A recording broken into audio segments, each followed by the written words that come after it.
ETF index mutual funds నేర్చుకుని stock మార్కెట్లో రాణించాలనుకుంటున్నారా? వెంటనే ఈ నెంబర్కి కాల్ చేయండి.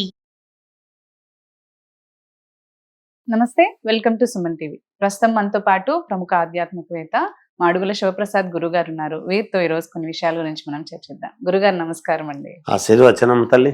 గురుగారు, మనకి దీపారాధన చేసేటప్పుడు చాలా మంది కామాక్షి దీపాన్ని పెడుతూ ఉంటారు. అండ్ కొంతమందికి ఏంటంటే అది ఎలా పెట్టుకోవాలి అనేది తెలియదు. అండ్ పెట్టుకున్నా కానీ అసలు కామాక్షి దీపం ఎందుకు పెడతారు అనేది కూడా తెలియదు. దాని వివరాలు కాస్త మాకు వివరించండి గురుగారు. శ్రీ మహాగణాధిపతయే నమః. ఐం మహాసరస్వత్యే నమః. శ్రీ లలితాంబికాదేవియే నమః. మామూలుగా కామాక్షి దీపం అనేటువంటిది పెట్టుకుంటే అది ఒక వ్రతములాగా. ఏదైనా దీపము మనము ప్రత్యేకముగా పెడుతున్నాము అంటే ప్రత్యేకమైనటువంటి ఒక వ్రతం అనేటువంటిది దేన్ని అంటాము అంటే మనము ఒక పద్ధతిగా ఒక విధానముగా ఆద్యంత పర్యంతము ఒక సిస్టమేటిక్ గా చేసేటువంటి దాన్ని వ్రతం. ఇక్కడ కామాక్షి దీపము పెట్టుకునేటువంటి విధానం సహజంగా అది కూడా ఒక రకంగా కామాక్షి, కనకదుర్గ, ఇంకొకటి ఏది చెప్పినా దీపలక్ష్మి. ఎక్కడికి పోయినా ఏం చేసినా మళ్ళీ ఆంతర్యం దాని యొక్క విధానం అదే. సరే, మనకు కామాక్షి దీపం పెట్టుకోవాలి అని అనుకునేటప్పటికీ కొంతమంది మామూలుగా ఒక ప్లేట్ ఏదైనా తీసుకొని లేదా మట్టి ప్రమిద లాంటిది తీసుకొని దాంట్లో ఉప్పు పోసి దాని మీద ఒక తమలపాకు పెట్టి దాని మీద దీపం పెట్టి ఆ దీపము దాంట్లో ఆవు నెయ్యి అనేటువంటిది పోసి 3 ఒత్తులు వేసి వెలిగించండి అనేటువంటి విధి విధానం. 3 ఒకటే చేసి చేయాలి. 3 ఒకటిగా చేసి అలా చేసి చేయటం అనేటువంటిది ఒక విధానం అని.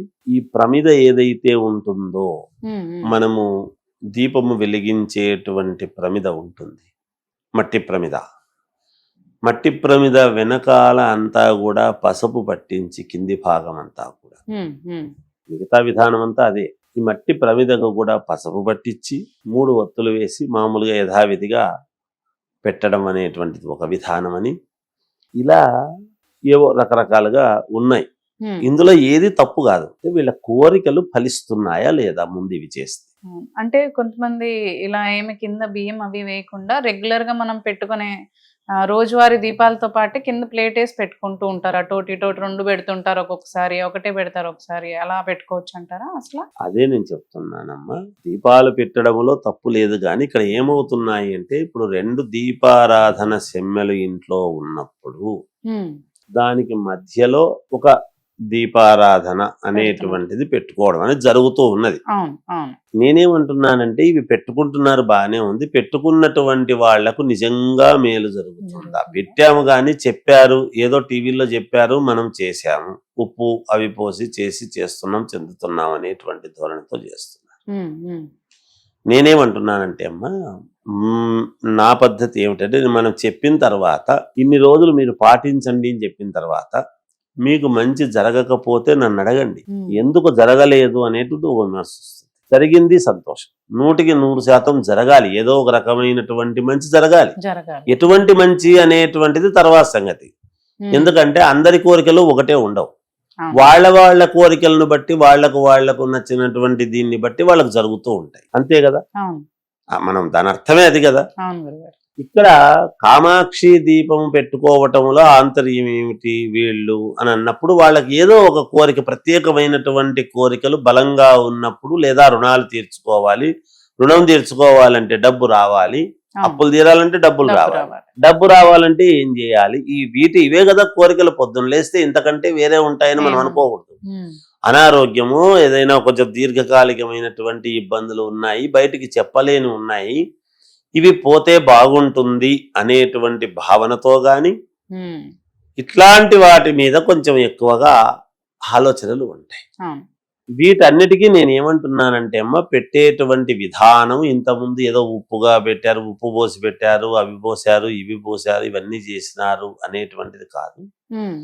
ఎప్పుడు పెట్టాలి? ప్రతిరోజు మనం మామూలుగా మనము వినియోగిస్తూ ఉంటాం, దీపారాధన చేస్తూ ఉంటాం. సహజంగా ప్రతిరోజు చేస్తాం దీపారాధన. అది నిత్యకర్మలలో భాగం. ఈ కామాక్షి దీపం అని ఎప్పుడైతే మనము అనుకుంటూ ఉన్నామో, కామాక్షి దేవతకు మనకు అనుకూలముగా ఏమి చేస్తే మనకు బాగుంటుంది అనేది ఒక ఆలోచన పెట్టే విధానం. ఇక్కడ మనకు చేయాల్సింది ఏమిటంటే అమ్మ, కామాక్షి దీపము నిజంగా నేను చెప్పినట్టు గనక చేసుకుంటే, మిగతా వాళ్ళది ఎవరిది నేను తప్పుపట్టడం లేదు, నేను ఎవరిని తప్పుపట్టను. ప్రయత్న లోపాలు ఎన్నో చెప్తాం, అనేక రకాలుగా ఉన్నాయి. ఇప్పుడు మనం ఏదైనా ఊరికి వెళ్ళాలి అంటే, ఆర్టీసీ బస్ స్టాండ్కి వెళ్ళాలంటే ఎవరెవరు వాళ్ళ గమ్యం నుంచి అనేక రకాల చోట్ల నుంచి పోతారు. అందరూ ఒకటే చోట నుంచే పోరు, కానీ వాళ్ళ గమ్యం ఏమిటి? ఆర్టీసీ బస్ స్టాండ్ చేరటం. ఎవరికి తగిన మార్గాల్లో వాళ్ళు వెళ్ళి ఉంటారు. అలాగే ఎవరి తగిన మార్గాలు వాళ్ళు చెప్పారు. నేను చెప్పిన మార్గము ఒక్కసారి ప్రత్యేకంగా చూసుకుంటే 100% కాదు, 1,00,000% వాళ్లకు మేలు జరగడానికి అవకాశము ఉంది అని నేను దృఢంగా చెప్పగలుగుతాను.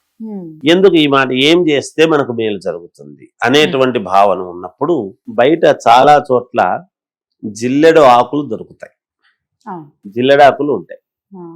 జిల్లెడాకు తీసుకొని వచ్చి ముందు దేవుడి దగ్గర కాస్త గంధముతో అలికిన తర్వాత దాని మీద జిల్లేడు ఆకు పెట్టి, ఆ ఆకు మీద మనము మట్టి ప్రమిదలోనే ముఖ్యం. నా దగ్గర వెండి సెమ్మె ఉంది గురువు గారు, ఇంకోటి ఉంది గారు, అవన్నీ అనవసరం. మట్టి ప్రమిద అనేటువంటిదే అవసరం. ఆ మట్టి ప్రమిదలో నెయ్యి పోసి 3 ఒత్తులు ఏకము చేసి, ఆ 3 ఒత్తులు ఏకము చేసిన తర్వాత 3 ఒత్తులకు మనం చేయాల్సింది ఏమిటి అంటే అమ్మ, కాస్త జిడ్డు చేసి పసుపు పచ్చని ఒత్తిగా చేయటం. పసుపు అద్దటం, పసుపు కలర్లు ఒత్తులు ఉండవు కదా, ఎర్రటి కలర్లు ఒత్తులు ఉండవు కదా. అందువలన పసుపు పచ్చని కలర్గా మామూలుగా మనము పసుపు అద్ది దాన్ని కొంచెం జాగ్రత్తగా ముందుకు తీసుకొని ఆవు నెయ్యితో మన వాళ్ళు గనక ఖచ్చితంగా చేసినారు అంటే, దీపారాధన చేస్తూ వచ్చారు అంటే తప్పకుండా వాళ్ళ కోరికలు నెరవేరటం అనేటువంటిది జరుగుతుంది. అయితే ఎప్పుడు చెయ్యాలి ఇది? ఎప్పుడు చెయ్యాలి? జిల్లెడాకుది ఇది పడం పెట్టి చెయ్యాల్సినటువంటి విధానము ఎప్పుడు? ఆడవాళ్లకు మధ్యలో కొన్ని ఇబ్బందులు వస్తాయి కదా అనేటువంటిది ఉన్నప్పుడు 16 రోజుల పాటు ఏకధాటిగా రోజు సాయంకాలము 6 నుంచి 6:30 మధ్య, ఉదయము 6 నుంచి 6:30 మధ్య 2 పూటలు చేస్తూ వచ్చినారు అంటే వీళ్లకు ఖచ్చితముగా ఈ 16 రోజుల తర్వాత వాళ్లకు మంచి జరగకపోతే నన్ను అడగండి. ఉదయం 6 నుంచి 6:30 వరకు, మళ్ళీ సాయంత్రం 6 నుంచి 6:30. ఇది కామాక్షి అమ్మవారి యొక్క దీపం. అప్పుడు కామాక్షి అమ్మవారి యొక్క అష్టోత్తరము ఆ దీపము వెలిగించిన తర్వాత, కామాక్షి అమ్మవారి ముందు గణపతిని తలుచుకొని కామాక్షి అమ్మవారిని అష్టోత్తరము గనక చేసుకున్నారు, ఊరికే చదువుకున్నారు అంటే, మననం చేసినారంటే, పొద్దున సాయంకాలం చేస్తున్నారు అంటే, ఆ నామాలు తదేక దృష్టితో మధ్యలో మాట్లాడకుండా మౌనముగా గట్టిగా మైకులో అరిచినట్టు అరిచి, వీళ్ళు మన వాళ్ళు ఏం చేస్తారంటే, మనము మామూలుగా ఏదన్నా లక్ష్మీ అమ్మవారిదో ఇది చదువుతున్న ప్రకృతైన మహా వికృతైన మహాపాలు విట్నా చూడండి అని ఇంకోటి చెప్తూ అట్లా కొంతమంది ఎవరు చేయరు, ఇప్పుడు అందరికీ తెలుసు. కానీ అలాంటి పొరపాటులు చేయొద్దండి. అది తీసుకురండి ఇది తీసుకురండి అని అనకుండా చేస్తున్నప్పుడే అన్ని కొంచెం దృష్టి ఒక అరగంట ముందే అన్ని సర్దుకొని జాగ్రత్తగా, అక్కడ ఏం పెద్దగా లేదు కదా, అది మౌనముతో చదవటం, పెదవులు కూడా కదలకుండా కళ్ళతోనే చదవటం అనేటువంటిది చేస్తే 100% కాదు 1,00,000% మేలు జరుగుతుంది అని నేను చెప్తున్నాను తల్లి. ఇది పాటించండి, మీకే తెలుస్తుంది. గురుగారు, అదే చాలా మంది చాలా విధాలుగా పెడుతూ ఉంటారు, అసలు ఈ విధానం తెలియదు ఎవరికి కూడా. ఈ విధంగా చేసుకుంటే మంచి ఫలితాలు ఉంటుంది అంటున్నారు కాబట్టి తప్పకుండా అందరూ ఇది పాటించి చూడాలన్న. ఖచ్చితంగా పాటించి, దీంట్లో ఖర్చు అయ్యేది ఏమీ లేదు కదా తల్లి. అందుకని ఇది చేస్తే మంచిది.